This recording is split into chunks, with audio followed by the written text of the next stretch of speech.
აშშ-ის პრეზიდენტი დონალდ ტრამპი რუსეთს პირველი სერიოზული დარტყმას აკენებს ნატოს სამიტის შემდეგ, სადაც ზელენსკისთან შეხვედრისას უკრაინის შეიარაღებული ძალების ფრონტზე მიღწეული წარმატებებითა და უკრაინის მიერ რუსეთის სიღრმეში განხორციელებული დარტყმებით აღფრთოვანდა. ახლახან კიევიდან მოვიდა ამბავი, რომელიც კრემლში აშკარად სიხარულის გარეშე მიირეს.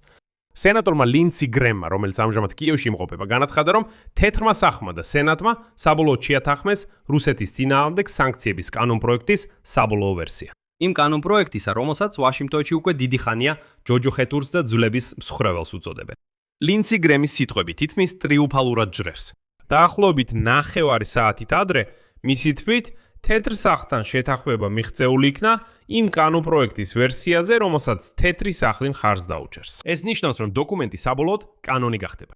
რა კანონპროექტია ეს? რატომ ეძახიან მას ჯოჯოხეთურს და მართლა შეუძლია თუ არა მას ომი სწრაფად დაასრულოს? ამ გამოშვებაში გავარკვევთ. და მთავარი, უპასუხებთ კითხვას: მიიღებენ თუ არა მას? ბოლოს და ბოლოს უკვე წელიწადზე მეტია ვისმენთ მასზე, მაგრამ ის ჯერ კიდევ არ განხორციელებულა. მე მქვია ალექსეი პეჩი. მოდით ერთად განვიხილოთ ეს თემა. მაგრამ სანამ დავითვებ, გთხოვთ გამოიწეროთ არხი, დაალაიქოთ და დაწეროთ ნებისმიერი თქვენი ვრცელი კომენტარი ამ გამოშვების ქვეშ. აუცილებლად გამოიწერეთ. მოდით სწრაფად მივახციოთ 300,000 გაუნტერს და თქვენ იცით, რომ ამ კომუნიტის ნაწილი ხართ. მაგრამ პრეზიდენტი ტრამპი უბრალოდ გაოცებულია უკრაინელი ხალხის წარმატებით თავიანთი თავისუფლებისთვის ბრძოლაში. ის გაოცებულია, როგორ ჩაერთნენ ისინი ბრძოლაში, როგორ გადაიქცნენ ომის ვეფხვებად, როგორ შეძლეს ასე ეფექტურად ებრძოლათ ომში. ის გაოცებულია იმ ტექნოლოგიებით, რომლებიც უკრაინიდან მოდის და როგორ შეუძლია ამან დაგვეხმაროს. მე ვფიქრობ, რომ პრეზიდენტი ტრამპი გამარჯვება უყარს და ის ხედავს უკრაინას გამარჯვებულად. ასე რომ კიევის ცენტრიდან გამართული ბრიფინგის დროს აშშ-ოს სენატორმა ლინცი გრემმა განაცხადა, რომ რუსეთის ფედერაციის მიმართ მკაცრი ამერიკული სანქციების შესახებ კანონპროექტის ტექსტი საბოლოოდ შეთანხმდა პრეზიდენტ დონალდ ტრამპის ადმინისტრაციასთან. მოსაოდნელია, რომ კონგრესი მას დაუყოვნებლივ მიიღებს. დოკუმენტი, რომელზეც სენატორები ლინცი გრემი, რესპუბლიკელი და დემოკრატი რიჩარდ ბლუმენთალი თითქმის 2 წლის განმავლობაში მუშაობდნენ, უნდა მისცეს დონალდ ტრამპს ინსტრუმენტები უკრაინაში ომის სწრაფად დასასრულებლად. შემდეგ მოვიყვან ლინცი გრემის ციტატას. მიხარია განაცხადა, რომ დაახლოებით 30 წუთის წინ თეთრ სახლთან მივახციეს შეთანხმებას რუსეთის წინააღმდეგ სანქციების კანონპროექტის ვერსიაზე, რომელსაც ისინი ნამდვილად დაუჭერენ მხარს. ეს ნიშნავს, რომ ის კანონად იქცევა. ვგეგმავ ინიციატივის განხილვას რესპუბლიკელებისა და დემოკრატების ლიდერებთან, რათა ის კონგრესში წინ წავწიო. თუ ამას გავაკეთებდით იმასთან ერთად, რომ შევქმნით მექანიზმებს იმ ქვეყნების დასასჯელად, რომლებიც პუტინს უჭერენ მხარს და ამ ომზე ფულს შოულობენ, მაშინ ფიქრობ, რომ ბოლო 5 წლის განმავლობაში, რაც აქ ჩამოდივარ, პირველად გვექნება საუკეთესო შანსი პუტინი მოლაპარაკებების მაგიდასთან დავშოთ. დოკუმენტი, რომელზეც სენატორები ლინცი გრემი, რესპუბლიკელი და დემოკრატი ბლუმენთალი 2 წლის განმავლობაში მუშაობდნენ და რომელიც უნდა წარვადგინო, როცა შეერთებულ შტატებში დაუბრუნდები, ტრამპს წარუდგენ. ჩვენ ვაპირებთ ცადოთ, რომ ეს ქვეყნები დავაიძულოთ და გვეხმარონ ამ ომის დასრულებაში. მე არასდროს ყოფილვარ უფრო ოპტიმისტურად განწყობილი ვიდრე დღეს, რადგან ჩვენ გვაქვს ინსტრუმენტები და ფორმულა, რომ ეს ომი მალე დავასრულოთ. საუბარია სანქციების შესახებ კანონზე, დოკუმენტზე, რომელსაც სენატორი ლინცი გრემი, დემოკრატ სენატორ რიჩარდ ბლუმენთალთან ერთად უკვე მრავალი თვეა წინ სწევს. და ეს არის მთავარი იარაღი. ეს არ არის წერტილოვანი სანქციები, არამედ ისეთი, როგორცაც დემოკრატი რიჩარდ ბლუმენთალი უწოდებს ეკონომიკურს. მათ 2 წელი იმუშავეს, რათა დონალდს მიეცა საშუალება შეეჩერებინა რუსეთის სამხედრო მანქანა. ძირითადი მექანიზმი ასეთია. კანონპროექტი აშშ-ის პრეზიდენტს აძლევს უფლებას დააწესოს ტარიფები 500%-მდე იმ ქვეყნების საქონელზე, რომლებიც აგრძელებენ რუსეთისგან შეძენას. ეს არის ინსტრუმენტი, რომელიც მიზნად ისახავს პროცესის დაჩქარებას ან დასრულებას. კანონის ფორმულირება კიდევ უფრო მკაცრია. დოკუმენტი ავალდებულებს მინიმუმ 500%-მდე ტარიფის დაწესებას. სენატორები ლინცი გრემი, რესპუბლიკელი და დემოკრატი რიჩარდ ბლუმენთალი 2 წლის განმავლობაში მიზანმიმართულად მუშაობდნენ, რათა ეს შეზღუდვები გავრცელებულიყო ნავთობსა და ურანზე. 500%-იანი ტარიფი ყველა იმ საქონელზე, რომელიც აშშ-ში შემოდის იმ ქვეყნებიდან, რომლებიც შეგნებულად მონაწილეობენ რუსეთის ნავთობისა და ურანის ბრუნვაში. ბლოკირების სანქციები ნებისმიერი ბანკის მიმართ, რომელიც თანამშრომლობს რუსულ ფინანსურ სტრუქტურებთან, თავად ლინცი გრემი, ამ ზომების არსს ძალიან თვალსაჩინოდ აღწერს. ეს კანონპროექტი პრეზიდენტ დონალდ ტრამპს აძლევს ხელსაწყოებს, რათა სწრაფად დაასრულოს პროცესი. დოკუმენტი ლინცი გრემი, რესპუბლიკელი და ყველა იმ ქვეყნის მიმართ, რომლებიც მხარს უჭერენ დემოკრატებს. და რიჩარდიც. ყველაზე მნიშვნელოვანია იმის გასაგებად, თუ რატომ შეიძლება ეს მართლაც იმუშაოს. დარტყმა მიმართულია არა იმდენად რუსეთისკენ, რამდენადაც მისი ფულის წყაროებისა და პარტნიორებისკენ. ლინთი გრემი პირდაპირ ხსნის, რომ ასეთი ქვეყნები დონალდ ტრამპს აძლევს ინსტრუმენტებს სწრაფი დასრულებისთვის. დოკუმენტი, რომელშიც ლინთი გრემი პირდაპირ ხსნის. ისეთი ქვეყნები, როგორიცაა ჩინეთი, ინდოეთი და ბრაზილია, ყიდულობენ ნავთობს და სხვა საგნოს რუსეთისგან. და ეს ის ფულია, რომელსაც შემდეგ პუტინი იყენებს უკრაინის წინააღმდეგ ომის საწარმოებლად. ლოგიკა აქ მარტივია. რუსეთის სანქციების ქვეშ თითქმის აღარ ვაჭრობს დასავლეთ. რესპუბლიკელი ამბობს, რომ ამიტომ მასზე დარტყმა უაზრო, რადგან ამ ურთიერთობებში რუსეთს დასაკარგი აღარ აქვს. აშშ თუ ევროპა დაარტყამს ან აკრძალავს და წლები გავა, მაგრამ მისი ბიუჯეტი ნავთობის აზიასა და ლათინურ ამერიკაში გაყიდვაზე დგას და აი კანონ პროექტი სწორედ ამ მიმართულებით ურტყამს. ის პეკინსა და ნიუ-დელს პირდაპირ არჩევანს უხენებს ინსტრუმენტების სწრაფი დასრულებისთვის. И вот законопроект бьет именно туда. ან წვდომა ამერიკულ ბაზარზე. მაგრამ თუ თქვენ ყიდულობთ რუსულ ნავთობს, მაშინ აკრძალულითი 500%-იანი ტარიფებით ეკონომიკებისთვის, რომლებიც აშშ-სთან ვაჭრობაზე არიან დამოკიდებული, არჩევანი პრაქტიკულად აშკარაა, რომელსაც გრემი ზეწოლის ბერკეტად აფორმულირებს. ლინცი. ეკონომიკებისთვის, რომლებიც აშშ-სთან ვაჭრობაზე არიან დამოკიდებული, არჩევანი თითქმის აშკარაა.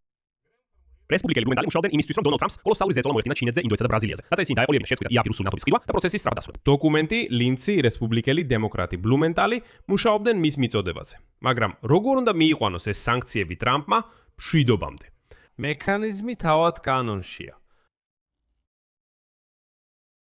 ეს არა უბრალოდ, არა, ეს არის გამშვები მექანიზმი.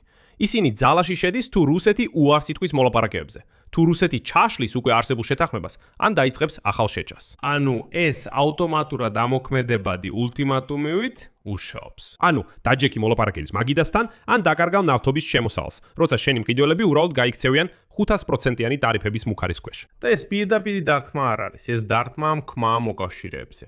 და ისევ, ეს არის ცდელობა დონალდ ტრამპისთვის ინსტრუმენტების მიცემისა. Это не დოკუმენტი, რომელზეც სენატორები ლინცი გრემი, რესპუბლიკელი და დემოკრატი ბლუმენტალი მუშაობდნენ, რათა ტრამპთან ერთად ზეწოლა მოახდინონ პუტინზე, ასევე ბრაზილიამაც უნდა მიიღოს მონაწილეობა. თავად გრემი ხაზს უსვამს, რომ ტრამპის მთავარი მიზანი არ არის ახალი ტარიფები ან ახალი სანქციები, არამედ ვლადიმირ პუტინის მოლაპარაკებების მაგიდასთან, რაც შეიძლება მალე მოზიდო. ამ დოკუმენტს პოლიტიკური ზონა უზარმაზარია, რადგან მას თუ არ ვცდები 84 ან 85 სენატორი უჭერს მხარს. ეს ნიშნავს, რომ ეს არის ზედა პალატის 2/3-ზე მეტი. და დოკუმენტი საკმარისია იმისთვისაც კი, რომ სენატორებმა პრეზიდენტის ვეტო დაძლიან. ამ კანონ პროექტის უკან იშვიათი კონსენსუსი დგას და რაც თავარია, აქ დროის შერჩევაც შემთხვევითი არ არის. ლინცი გრემის განცხადება გაკეთდა იმ ფონზე, რომელიც კრემლისთვის სულ უფრო უარესდება. უკრაინამ წლები იმუშავა, დონალდმა დათმობები გააკეთა მშვიდობისთვის, ხოლო ვლადიმირ პუტინი მხოლოდ ლაპარაკობს და აგრძელებს მშვიდობიანი მოსახლეობის მოკლას. ეს მისი ციტატა. დასრულება. მხოლოდ ლაპარაკობს და აგრძელებს მშვიდობიანი მოსახლეობის მოკლას. ეს მისი ციტატა. ამასთან თავად ლინცი გრემი მიზეს მკაცრად აღალიბებს.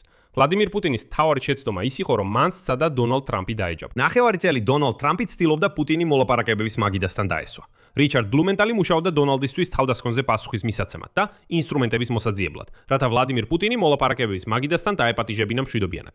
შეტევები იზრდებოდა, პუტინი უფრო გათამამდა. ეს ფუმფულა ვირთაგო წაგრძელებდა თავისას.